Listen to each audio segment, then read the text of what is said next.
other than completely mangling the back of the starter and removing it completely the wrong way, I rushed things and now I'm paying for that. So I actually did some reading online, and apparently the starter for these guys is the Achilles heel, which is nice. But I have a couple other things to do kind of in the meantime while I wait for some parts to get here. I broke a couple of tools trying to actually take the starter apart. One of the recommendations was to resolder the electrical connector on the starter motor, but I can't even get the thing unscrewed, so I have to figure that out. Then I have to take the case apart. That's a whole nightmare. But what I can do is install a new ground from the battery up to the chassis. Apparently it's just going to help things. Unplug, clean, and reconnect all the electrical connections, because I guess the ignition unit needs all the juice it can get, and after 30 or so years of just hanging out, maybe the electrical connections are a little dirty and adding some unnecessary resistance into the electrical loop. So I'm going to take a look at that. Clean the starter motor, resolder, yeah, we already talked about that. Check the plugs and wires, and maybe go with platinum plugs. So I bought a plug kit because I broke the other plug. Just going to look at that again a little more closely and make sure that everything's solid there, because when I did have spark it was relatively weak, but that also could be the electrical connections in general. So we'll see. Air cleaner, haven't even looked at it. And then I also noticed that I never actually cleaned the choke tubes when I was cleaning the carburetors. So those got to come off, and I think since I already know how to take the carbs off and I know how to take them apart, I might just start with that, because I think I need a win in my life. Carbs out. And this is what I did not take out last time. This is the choke tube. It runs through the top and is activated by the choke. So thankfully I don't think I need to pull these guys apart. I'm just going to take the tops off, and I already cleaned inside there. So yeah, just got to pop the tops off, get an Allen key for this guy.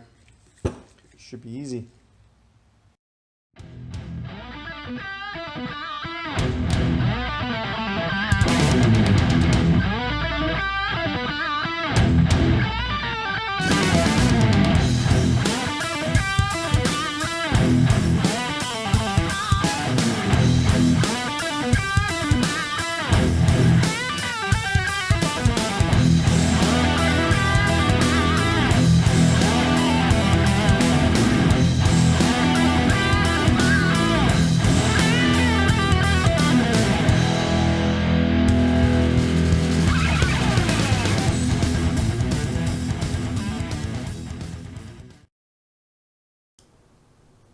Alright, carburetors are on.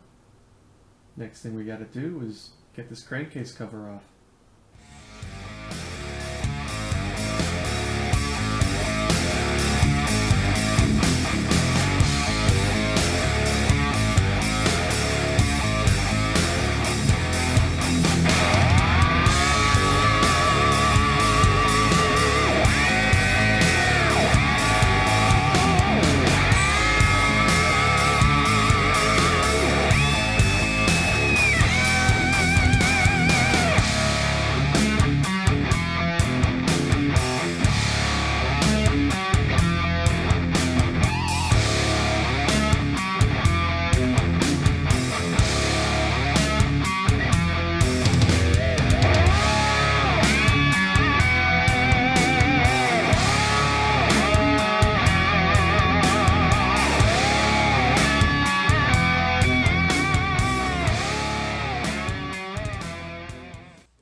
Was fun.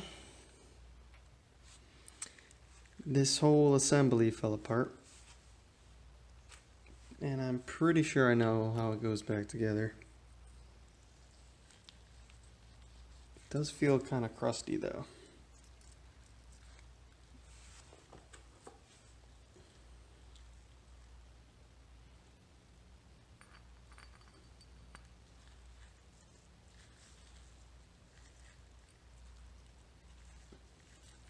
That's not it. And the reason why I needed to take the crankcase off is because of this gaping hole right here that I made while I removed the starter the wrong way. And I'm hoping I didn't mess anything up. I mean, it doesn't look like anything's really messed up in here, except for this chain back here is really loose.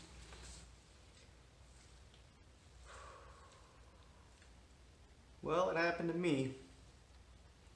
The thing that happens to most of these XV920s and 750s from between 81 to 83, if I'm not mistaken, is this starter ring or engagement gear or whatever the heck you want to call it. It has a proper name that I don't know right now. But this thing just gets chewed up pretty bad, and they call it the quote-unquote box of rocks. And I've heard a multitude of different solutions thrown around online, and I'm not sure which is the right one. I have to keep reading into it. The only thing was, like, my bike was turning over. It's just when I removed that starter, I did it totally wrong, and I had to get inside the crankcase anyway to put the new one back in. So that's where I'm at right now. Kind of stuck. But I have a whole laundry list of things to do that are up on the board. I got some more research to do on this gear. I have more research to do on whether or not I can actually fix that starter or I have to get a new one. I've seen them online for anywhere between $60 and $300. Hopefully the $60 option works, because I don't want to spend more money on one part than I have on the whole bike. That just doesn't make sense to me. Also, I have to look into what I think to be the cam chain, because that's loose and that's no fun.